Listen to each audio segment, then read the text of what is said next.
Hello बच्चों, यदि आप भी कक्षा 10 के विद्यार्थी हैं तो ये विज्ञान का बिल्कुल वायरल पेपर है, इसलिए इस पेपर को एंड तक समझिए ताकि आप पूरा पेपर विज्ञान का एकदम कर आएँ। अगर ये पेपर आप पूरा देख लेते हैं तो 70 में आपके कम से कम 65 नंबर पक्के हो जाएंगे। इसलिए वीडियो को एंड तक देखिए बिना स्किप किए, जिससे कि आपके 70 में 65 नंबर कम से कम पक्के हो जाएँ। पहले हम पेपर का पैटर्न समझ लेते हैं, बस 1 मिनट में इसे समझते हैं। प्रारंभ के 15 मिनट परीक्षार्थियों को प्रश्न पत्र पढ़ने के लिए निर्धारित हैं। प्रश्न पत्र 2 खंड आ तथा बा में विभाजित है। आ में और बा में। खंड आ तथा बा 3 उपखंडों उपखंड 1, 2, 3 में विभाजित है। प्रश्न पत्र के खंड आ में बहुविकल्पीय प्रश्न है, जिसमें सही विकल्प का चुनाव कर ओएमआर शीट पर नीले अथवा काले बॉल पॉइंट, बेटा इतना ध्यान रखना, बॉल पॉइंट मतलब इसमें जेल पेन का इस्तेमाल हमें नहीं करना है। नीला या काला पेन जो ओएमआर शीट मिलेगी उसमें हमें भरना है, उससे सिर्फ, ना पेंसिल से भरना है ना हमें जेल पेन से। सही विकल्प वाले के गोले के रूप से भरें, पूर्ण रूप से भरें। खंड आ में बहुविकल्पीय प्रश्न हेतु प्रत्येक प्रश्न के लिए 1 अंक निर्धारित है, यानी जो बहुविकल्पीय प्रश्न आएंगे उसके लिए 1 अंक निर्धारित है। 20 विकल्प होंगे आपके, वो कहाँ करना होंगे, वो ओएमआर शीट पर। खंड बा में वर्णनात्मक प्रश्न है, प्रत्येक प्रश्न के सम्मुख उनके अंक निर्धारित दिए गए हैं। खंड बा के प्रत्येक उपखंड के सभी प्रश्न एक साथ करना आवश्यक है। प्रत्येक उपखंड नए प्रश्न से प्रारंभ किया जाए, मतलब एक उपखंड जो हो जाए फिर नए प्रश्न से दूसरा उपखंड प्रारंभ किया जाए। अब पहले विकल्प देख लेते हैं। 2 पृष्ठों से घिरा हुआ कोई पारदर्शी माध्यम जिसका एक या दोनों पृष्ठ गोलीय हैं कहलाता है। बेटा 2 पृष्ठों से घिरा हुआ पारदर्शी माध्यम, जैसे हमने एक पृष्ठ ये ले लिया, मान लो एक पृष्ठ हमने ये ले लिया, तो ये क्या होता है बेटा, पारदर्शी माध्यम जो 2 पृष्ठों से घिरा होता है वो होता है लेंस। दर्पण तो होता नहीं है, दर्पण में तो हम आमने सामने अपना चेहरा देखते हैं। त्रिज्या, क्या त्रिज्या से तो कोई मतलब नहीं है, तो गोलीय लेंस होता है बेटा। क्या होता है, गोलीय लेंस जो 2 पृष्ठों से घिरा होता है। अगला क्या है, दंत विशेषज्ञ मरीजों के दांतों का बड़ा प्रतिबिंब देखने के लिए किस दर्पण का उपयोग करते हैं। तो ये अवतल दर्पण के जो उपयोग होते हैं उसमें से ये क्वेश्चन उठाया गया है कि अवतल दर्पण का उपयोग करते हैं। दंत विशेषज्ञ किसका उपयोग करते हैं बेटा, अवतल दर्पण का उपयोग करते हैं। ठीक है। तीसरा क्या है, उत्तल लेंस के सामने 2f और अनंत के बीच कोई बिंब कह दे या वस्तु कह दे, बात एक ही है। अब उत्तल लेंस के सामने जरा ध्यान से देखना, आप इस तरह से देखो, उत्तल लेंस होता है बेटा, उत्तल लेंस ऐसे ही तो होता है उत्तल लेंस। अब यहां पर f1 होता है, यहां पर बेटा 2f1 होता है, ये प्रकाशिक केंद्र सी होता है, यहां पर f2 होता है और यहां पर क्या होता है बेटा 2f2। अब वस्तु कहां रखी गई है, किसी उत्तल लेंस के सामने 2f और अनंत के बीच। 2f ये, अनंत मतलब यहां पर वस्तु इधर कहीं रखी गई है, इसका प्रतिबिंब बनेगा। देखो एक हल्की सी मैं आपको ट्रिक बताता हूं, 2f से इस साइड में यानी अनंत पर हो या अनंत और 2f के बीच में हो तो प्रतिबिंब छोटा बनता है। छोटा वास्तविक व उल्टा, क्योंकि वास्तविक हमेशा उल्टा। यहां पर आने के बाद वस्तु के बराबर यानी 2f पर जब रखो तो वस्तु के बराबर प्रतिबिंब बनता है, वास्तविक उल्टा। आभासी सिर्फ उत्तल लेंस जब बनता है जब प्रकाशिक केंद्र और f के बीच में वस्तु यहां रखी हो। तो फिलहाल अनंत और कहां पर 2f के बीच में, तो प्रकाश की किरण ऐसे आएगी, f1 से निकल जाएगी और एक ऐसे प्रकाशिक केंद्र से यहाँ पर दोनों एक दूसरे को काट लेंगे। तो यहाँ पर प्रतिबिंब कैसे बन जाएगा, छोटा वास्तविक व उल्टा।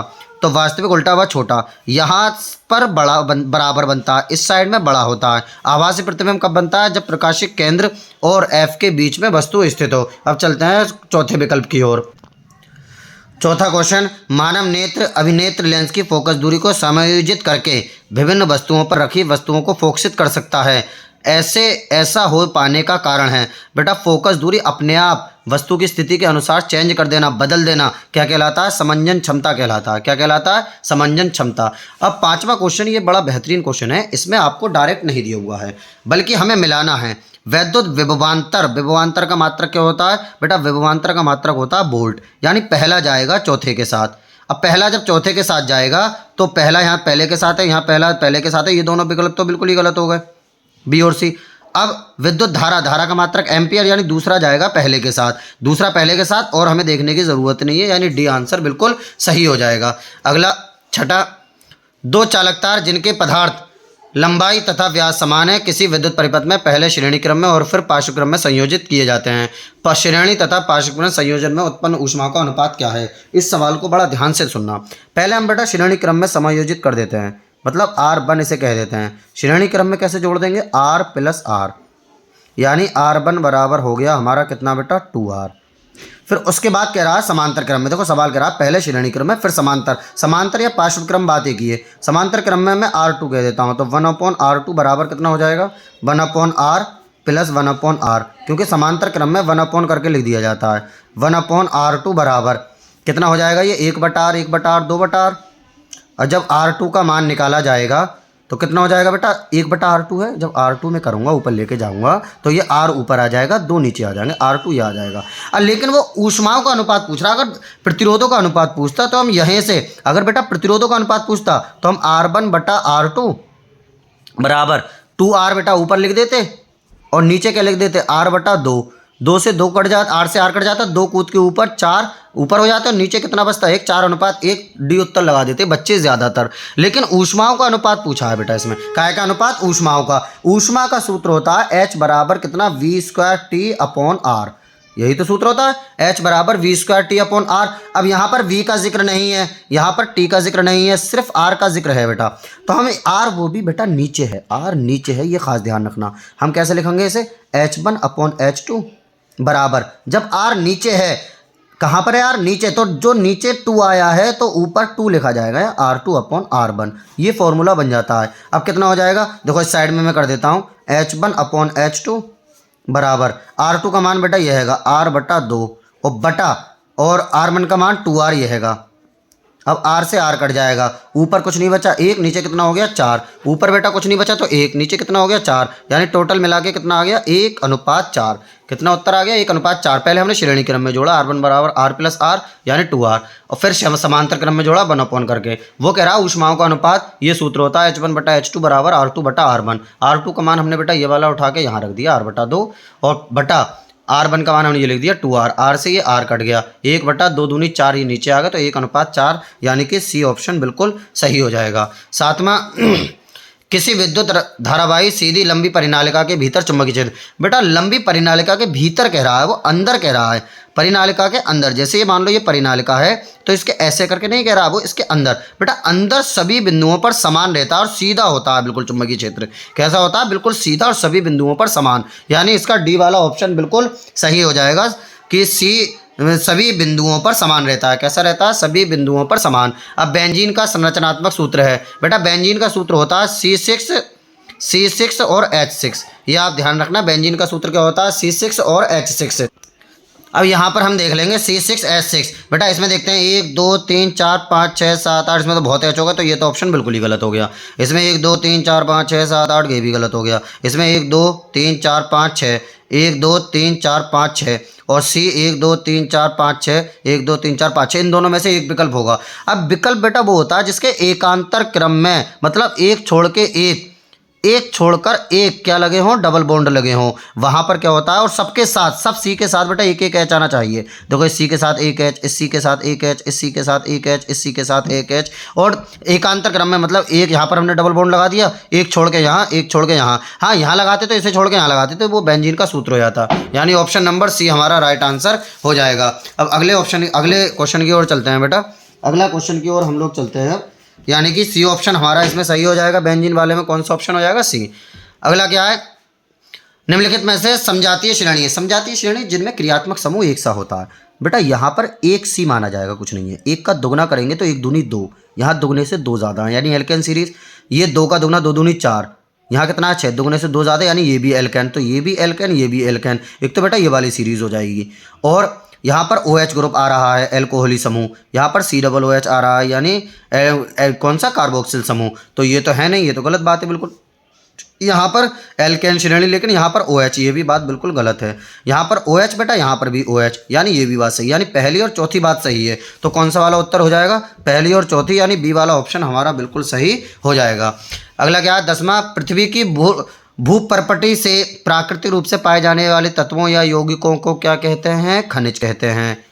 और हम इस खनिज को कम खर्च पर सुविधा पूर्वक अलग किया जाता है, उसे क्या कहा जाता है, अयस्क। फिलहाल इसे खनिज कहा जाता है। दांतों का क्षय कब प्रारंभ हो जाता है, मतलब दांतों का जो क्षय होता है, दांत जो गैप बन जाता है, वो कब से शुरू होता है, जब मुंह का pH मान 5.5 से कम हो जाता है। कितना बेटा, 5.5 से कम हो जाता है मुंह का pH मान। अब 12वां बहुत ही जानदार सवाल है बेटा। 12वां जो है उसे बहुत ध्यान से आप लोग सुनना। जिंक सल्फ्यूरिक अम्ल के साथ अभिक्रिया कर जिंक सल्फेट तथा हाइड्रोजन गैस बनाता है, ये एक विस्थापन अभिक्रिया है। जिंक जो है Zn, वो सल्फ्यूरिक अम्ल यानी H2SO4 के साथ क्रिया करके H2 बनाता है और ZnSO4 बनाता है। बिल्कुल सही बात है। तर्क, तर्क क्या है इसका? जिंक ऑक्सीजन के साथ अभिक्रिया कर जिंक ऑक्साइड बनाता है। अब यहाँ पर बेटा विस्थापन अभिक्रिया, यहाँ पर जिंक ऑक्सीजन के साथ यानी Zn+O कैसी अभिक्रिया बनाता है? जिंक ऑक्साइड बनाता है, ये संयोजन अभिक्रिया। यानी बात ये भी सही है, ये भी सही है, दोनों सही हैं। लेकिन क्या है, दोनों अभिकथन 1 तथा 2 सही हैं, बिल्कुल सही बात है, दोनों सही हैं। उसके बाद तथा सही है। तर्क 2 अभिकथन का सही स्पष्टीकरण है, ये बात बिल्कुल गलत है। सही स्पष्टीकरण से इसका कोई मतलब नहीं है, क्योंकि सही स्पष्टीकरण इसलिए नहीं क्योंकि पहली तो है बिल्कुल विस्थापन अभिक्रिया और दूसरी है संयोजन अभिक्रिया, ये बात बिल्कुल गलत हो जाएगी। दूसरी, अभिकथन 1 तथा तर्क दोनों सही है बिल्कुल, परंतु तर्क अभिकथन का स्पष्टीकरण नहीं है, ये बात बिल्कुल सही है, स्पष्टीकरण नहीं है। अभिकथन 1 सही है परंतु 2 गलत है, अभिकथन 1 तथा 2 दोनों गलत है, ये ऑप्शन दोनों गलत हो जाएंगे। दोनों सही है परंतु अभिकथन का स्पष्टीकरण नहीं है ये। अगला, निम्नलिखित रासायनिक अभिक्रिया पूर्ण कीजिए। ये तो बहुत ही आसान है बेटा, देख लेते हैं किस चीज़ की कमी है बस। यहाँ पर CH3 है, इधर CH3 है ही नहीं, तो एक तो CH3 आएगा। अब देखो COO यहाँ पर है बेटा, COO इधर नहीं है, तो एक तो COO आ जाएगा। अब यहाँ पर कितना है बेटा? H2 है और यहाँ पर एक H है, तो एक H आ जाएगा, यानी बी वाला ऑप्शन सही हो जाएगा। कौन सा ऑप्शन हो जाएगा बेटा? बी वाला ऑप्शन बिल्कुल सही हो जाएगा। लगातार आप बने रहिए, पूरा पेपर बहुत ही अच्छे से आपको सॉल्व कराया जाएगा, इसलिए वीडियो को बिना स्किप किए देखते रहिए। अब अगला चलते हैं, कौन सा बेटा? 14वें की ओर। उपखंड हम बायो के क्वेश्चनों पे पहुंच चुके हैं, 14वें की ओर अब हम चलते हैं। अब बेटा बायो के हमारे स्टार्ट हो चुके हैं। 14वां, अंतः शोषण के दौरान वायु प्रवाह का सही मार्ग कौन सा है? यानी जब हम शोषण क्रिया करते हैं, अंदर को शोषण क्रिया ले जाते हैं, एक तो बाहर छोड़ते हैं, एक अंदर लेते हैं ऑक्सीजन, तो सही मार्ग कौन सा है? नासाद्वार, बिल्कुल सही बात है, नासाद्वार। कंठ, ग्रसनी, श्वास नली, फेफड़े। नासा मार्ग, नासाद्वार। नासा मार्ग तो बेटा के जो नाक के 2 रंध्र होते हैं, छिद्र होते हैं, उसके बाद आता है, तो पहले तो नासा द्वार ही आएगा, तो इन 2 में से कोई एक विकल्प होगा, ये दोनों तो बिल्कुल ही खत्म हो गए। उसके बाद बेटा ग्रसनी में आता है, कंठ बिल्कुल गले की तरफ होता है, तो ऑप्शन जो होगा बेटा वो डी वाला हो जाएगा। कौन सा ऑप्शन हो जाएगा 14वें का? डी वाला। अगला क्या है बेटा? अगला पढ़ते हैं, निम्नलिखित कथन तथा कारण को पढ़कर दिए गए विकल्पों में से सही विकल्प का चयन कीजिए। कथन, पिता से प्राप्त क्रोमोसोम से बच्चों के लिंग का निर्धारण होता है, बिल्कुल सही बात है बेटा। महिला में जो होते हैं वो XX होते हैं, पुरुष में जो होते हैं वो XY होते हैं। कथन, मानव पुरुष में एक X और एक Y गुणसूत्र, बिल्कुल सही बात है, एक X होता है, एक Y होता है। अगर पुरुष का यहाँ से Y इस महिला के X के साथ मिल जाता है तो लड़का हो जाता है, पुरुष का X महिला के X के साथ मिल जाता है तो बेटा लड़की हो जाती है। यानी कि कथन 1, कथन 2 दोनों सत्य, बिल्कुल सही बात, दोनों सत्य। और कथन कारण कथन सही व्याख्या करता है, बिल्कुल सही, यही ऑप्शन सही हो जाएगा। कथन और कारण दोनों सत्य हैं परंतु कारण कथन की सही व्याख्या नहीं करता, बिल्कुल सही व्याख्या करता है, क्योंकि पिता में जो होता है, मैंने आपको बताया, ऐसे मिल जाते हैं तो लड़का लड़की हो जाते हैं। अब उसके बाद विद्युत आवेश के प्रवाह की सही दिशा कौन सी है? विद्युत आवेश के प्रवाह की बेटा सही दिशा कौन सी है? ये भी बहुत जानदार क्वेश्चन है। सबसे पहली बात तो बिल्कुल पूंछ से, जो इसका सिर होता है, सिर से विद्युत धारा प्रवाहित होती है और पूंछ पे को निकल के फिर सिर में को बेटा निकल जाती है, मतलब सिर में को निकल जाती है। जैसे यहाँ से कि तो पूंछ से प्रवाहित हो रही है, कि तो बिल्कुल ही गलत हो गया। बी वाला, ये पूंछ से, इधर से पूंछ से प्रवाहित हो रही है, ये भी बिल्कुल गलत हो गया। सी वाला, ये देखो सिर से प्रवाहित हो रही है, साइड को पूंछ से निकला फिर सिर पे आया फिर पूंछ पे, ये ऑप्शन सही हो जाएगा बिल्कुल, ठीक है। अगला, थायरॉक्सिन के बारे में कौन सा कथन सही नहीं है, यानी कौन सा कथन गलत है? इसका मतलब थायरॉक्सिन के संश्लेषण के लिए लौह आवश्यक होता है, ये शरीर में कार्बोहाइड्रेट, प्रोटीन और वसाओं का उपापचय का नियमन करता है। थायरॉक्सिन के संश्लेषण के लिए थायरॉइड ग्रंथि को आयोडीन की आवश्यकता होती है, ये बात सही है, लेकिन विकल्प कह रहा सही नहीं है। थायरॉक्सिन को थायरॉइड हार्मोन भी कहते हैं, ये भी बात सही है, ये भी सही है, तो ऑप्शन ए सही हो जाएगा, क्योंकि ये बात बिल्कुल गलत है इसलिए। अब 18वें की ओर चलते हैं बेटा, लगातार बने रहिए जिससे कि आपका पूरा पेपर अच्छे से हो सके। 18वां क्या है? ए, बी और सी को लिखिए, कि तो खैर आप जानते ही होंगे बहुत अच्छे से। जो ए वाला पोर्शन है, ये वाला ऊपर के हिस्से पे, ये क्या कहलाता है बेटा? ये कहलाता है प्रांकुर। और ये बी वाला जो है ये कहलाता है बीजपत्र, और ये जो सी वाला इसे कहते हैं मूलांकुर, यानी सी वाला ऑप्शन बिल्कुल सही हो जाएगा। कौन सा ऑप्शन बेटा? सी वाला। अब 19 में चलते हैं, जनन की अलैंगिक विधि से उत्पन्न संतति से में परस्पर अधिक समानता होती है, क्योंकि अलैंगिक जनन में ही केवल एक जनक भाग लेता है, बिल्कुल सही बात है, अलैंगिक जनन में केवल एक जनक भाग देता है। अलैंगिक जनन में युग्मक की आवश्यकता नहीं होती है, बिल्कुल सही है, अलैंगिक जनन में युग्मक की आवश्यकता नहीं होती है। अलैंगिक जनन लैंगिक जनन से पहले होता है, इसमें कोई फर्क नहीं है पहले या बात को, तो ऑप्शन ए सही हो जाएगा, पहली और दूसरी बात इसमें सही है इसलिए। 20वां, एक आहार श्रृंखला में तीसरे पोषी स्तर पर हमेशा कौन होता है? कौन होता है बेटा? ये तो आप अच्छे से जानते होगे, हमेशा मांसाहारी प्राणी होता, वो सॉरी एक आहार श्रृंखला में तीसरे स्तर पर हमेशा कौन होता है? तो तीसरे स्तर पर बेटा कौन होता है? हमेशा मांसाहारी ही होता है शायद। ठीक है, अब उसके बाद चलते हैं वर्णनात्मक प्रश्न की ओर। वर्णनात्मक, दृष्टि दोष किसे कहते हैं? ये कितने प्रकार के होते हैं? दृष्टि दोष क्या होता है बेटा? जब मनुष्य को निकट या दूर का देखने में परेशानी होती है, समस्या आती है। जब किसी मनुष्य को दूर का या निकट का देखने में समस्या आती है तो उसे दृष्टि दोष कहा जाता है। यह कितने प्रकार का होता है? ये 2 प्रकार का होता है, निकट दृष्टि दोष, दूर दृष्टि दोष। बस इतना लिखना है बेटा, परिभाषा नहीं लिखनी है इसमें निकट और दूर की। कह रहा दृष्टि दोष किसे कहते हैं? दृष्टि दोष क्या होता है? वह दोष, मतलब दृष्टि दोष जब व्यक्ति को पास या दूर की वस्तु को देखने में समस्या आती है तब उसे दृष्टि दोष होता है। यह 2 प्रकार का होता है। कौन कौन से बेटा? एक तो निकट दृष्टि दोष और एक दूर दृष्टि दोष।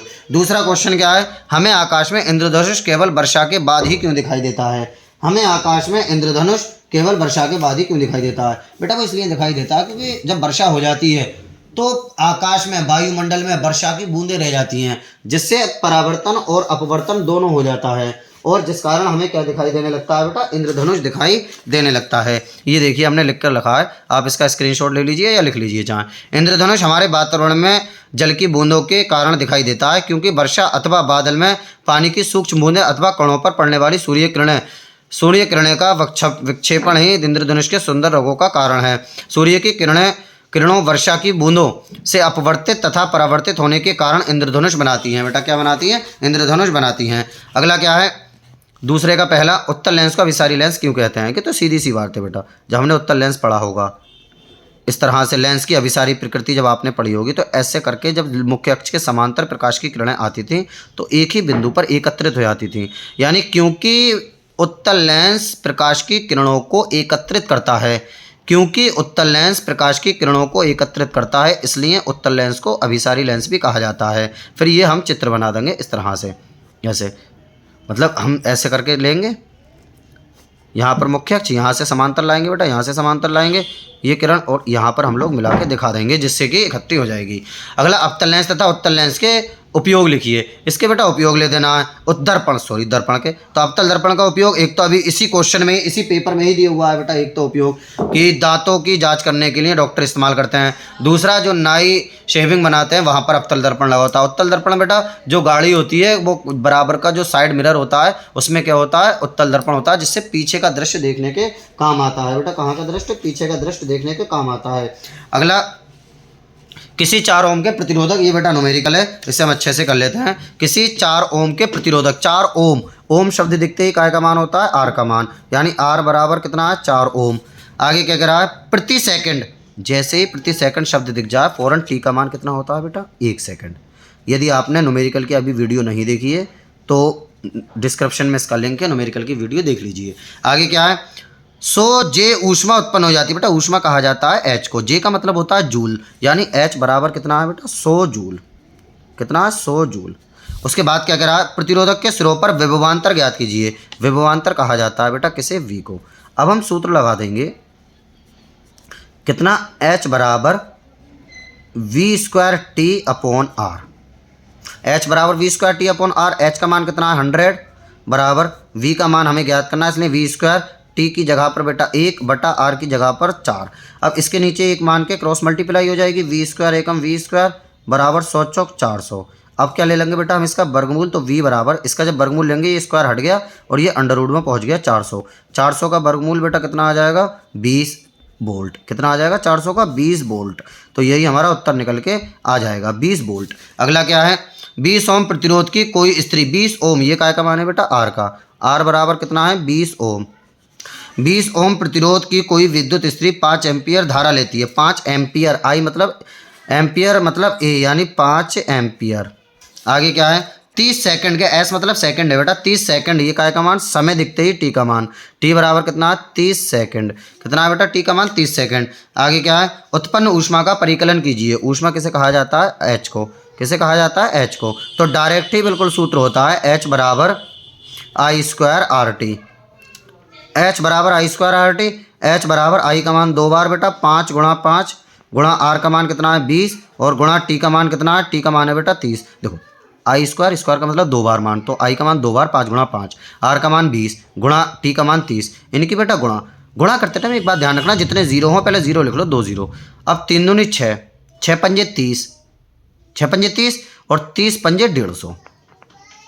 क्या लिख देंगे बाद में, जूल। यही हमारा उत्तर निकल कर आ जाएगा। अब अगला देखते हैं बेटा 6 नंबर का क्वेश्चन। अब देखते हैं, एक बात ध्यान रखना, 6 नंबर में ये 3 पोर्शन इसने दे दिए, पहला दूसरा तीसरा, इधर भी पहला दूसरा तीसरा।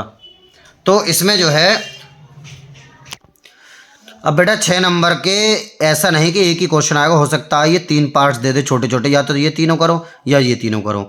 इसलिए इस बार जो है 6 नंबर में हो सकता है न्यूमेरिकल आ जाए, क्योंकि बड़ा क्वेश्चन तो इसलिए नहीं आ सकता, विद्युत मोटर निकल चुकी है सिलेबस से, प्रतिवर्ती धारा डायनामो निकल चुका है, दिष्ट धारा डायनामो, तो 3 पोर्शन वाला सवाल आएगा या फिर कोई न्यूमेरिकल बड़ा सा आ सकता है।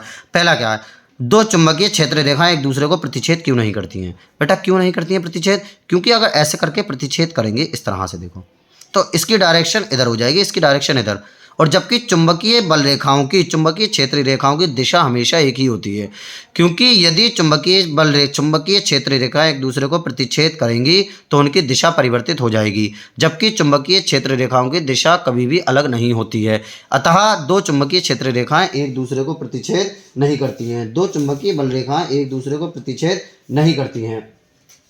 ठीक है बेटा, इस तरह से हम इसे लिख देंगे। अब दूसरा, चुंबकीय क्षेत्रीय रेखाओं के गुण लिखिए। गुण कौन से हो जाएंगे चुंबकीय क्षेत्रीय रेखाओं के, जैसे इस तरह से होता है, ये नॉर्थ ये साउथ, तो ये बल रेखाएं एक दूसरे को प्रतिच्छेद नहीं करती हैं। पहला तो यही, ये बल रेखाएं चुंबक के उत्तरी ध्रुव से निकलकर दक्षिणी ध्रुव में प्रवेश करती हैं। ये बल रेखाएं जो पास पास चुंबक के निकट होती हैं वो पास पास होती हैं, इनकी चुंबकीय प्रवृत्ति अधिक होती है। जैसे जैसे दूर जाते चले जाते हैं ये बल रेखाएं दूर दूर, और उनकी चुंबकीय प्रवृत्ति कम होती चली जाती है। तीसरा, किसी चुंबकीय क्षेत्र में स्थित धारावाही चालक पर आरोपित बल कब अधिकतम होता है। कब होता है अधिकतम, अधिकतम कब होता है, जब चालक क्षेत्र के लंबवत हो। बेटा अधिकतम बल जब होता है जब चालक काय के हो, क्षेत्र के लंबवत हो, इसलिए कि अधिकतम होता है, क्योंकि F बराबर बिल साइन थीटा होता है ना सूत्र, चुंबकीय बल का सूत्र क्या होता है, F बराबर बिल साइन थीटा। अब थीटा का मान जब 90 डिग्री लिखेंगे, साइन 90 का मान 1, तो F बराबर बिल अधिकतम हो जाएगा, यानी जब चालक क्षेत्र के लंबवत होता है तब चुंबकीय बल का मान अधिकतम होता है, बल का मान अधिकतम होता है। अब अथवा या तो ये तीनों कर दो या ये तीनों। फ्यूज तार विद्युत संधारित्रों की बचाव किस प्रकार करता है, किस प्रकार करता है बेटा, ज़्यादा उपकरण उपयोग में लाने पर तार जो होता है वो जल जाता है, लेकिन फ्यूज तार जो होता है वो ज़्यादा उपकरणों को उपयोग में लाने पर जलता नहीं बल्कि कट हो जाता है, ये इससे उपयोग करता है।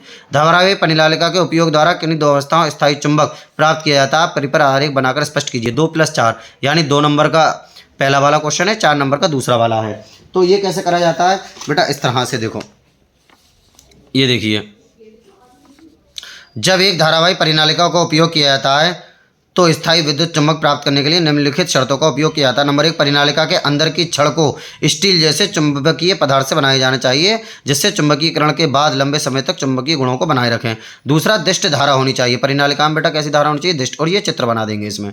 ठीक है, आसान है बिल्कुल। परिनालिका को उपयोग में स्थायी चुंबक बनाने के लिए पहला तो स्टील का प्रयोग करना चाहिए, दूसरा दिष्ट धारा होनी चाहिए, बस। अब उसके बाद केमिस्ट्री वाले पोर्शन पर हम चलते हैं। कौन से पोर्शन पर बेटा, केमिस्ट्री वाले। क्या है पहला, निम्नलिखित अभिक्रियाओं के लिए संतुलित रासायनिक अभिसमीकरण लिखिए। पहला है, तनु सल्फ्यूरिक अम्ल दानेदार जिंक के साथ अभिक्रिया करता है। तनु सल्फ्यूरिक अम्ल दानेदार जिंक के साथ, जिंक बेटा Zn, सल्फ्यूरिक अम्ल क्या होता है H2SO4, इससे जब क्रिया करता है तो Zn इसे धक्का मारेगा, अपने आप आ जाएगा, यानी ZnSO4 और प्लस कितना बेटा H2 अलग चला जाएगा। तो तनु सल्फ्यूरिक अम्ल से, देखो ये लिखा पड़ा है, तनु सल्फ्यूरिक अम्ल दानेदार जिंक, बेटा जिंक ये सल्फ्यूरिक अम्ल ये, इससे क्रिया करी, Zn से धक्का मारा, विस्थापन अभिक्रिया हो गई है। और दूसरी क्या है, तनु हाइड्रोक्लोरिक अम्ल मैग्नीशियम पट्टी के साथ अभिक्रिया करता है। तनु हाइड्रोक्लोरिक अम्ल बेटा, ये तो पहली रिएक्शन हो गई। दूसरी क्या होगी, तनु हाइड्रोक्लोरिक अम्ल किससे, मैग्नीशियम पट्टी यानी Mg से क्रिया करता है। कौन करता है, हाइड्रोक्लोरिक अम्ल यानी HCl। एरो क्या होगा बेटा, MgCl के साथ चला जाएगा, MgCl, लेकिन MgCl2 होता है क्योंकि यहाँ पर संयोजकता 2 होती है, प्लस H कभी भी अकेला नहीं जाता है, H2। अब यहाँ पर 2 लिखे हैं संतुलित करने के लिए बेटा, यहाँ पर हम 2 लिख देंगे। तीसरा क्या है, नाइट्रोजन हाइड्रोजन गैस से संयोग करके अमोनिया बनाता है। नाइट्रोजन बेटा क्या करता है, हाइड्रोजन गैस से संयोग करके अमोनिया बनाता है। तीसरा, नाइट्रोजन N2 हाइड्रोजन H2 क्या बनाता है, अमोनिया, अमोनिया NH3 होता है। अब इसे संतुलित कर लेंगे, संतुलित करने के लिए बेटा 2 यहाँ लिख देंगे, 3 दूनी 6H होगा, इसलिए 3 यहाँ लिख देंगे, 3 दूनी 6H हो गए। ठीक है, उसके बाद क्या है, hydrogen sulphide hydrogen sulphide gas का वायु में दहन करने पर हाइड्रोजन सल्फाइड, क्या सूत्र हो जाएगा हाइड्रोजन सल्फाइड का number 4, hydrogen sulphide H2S plus और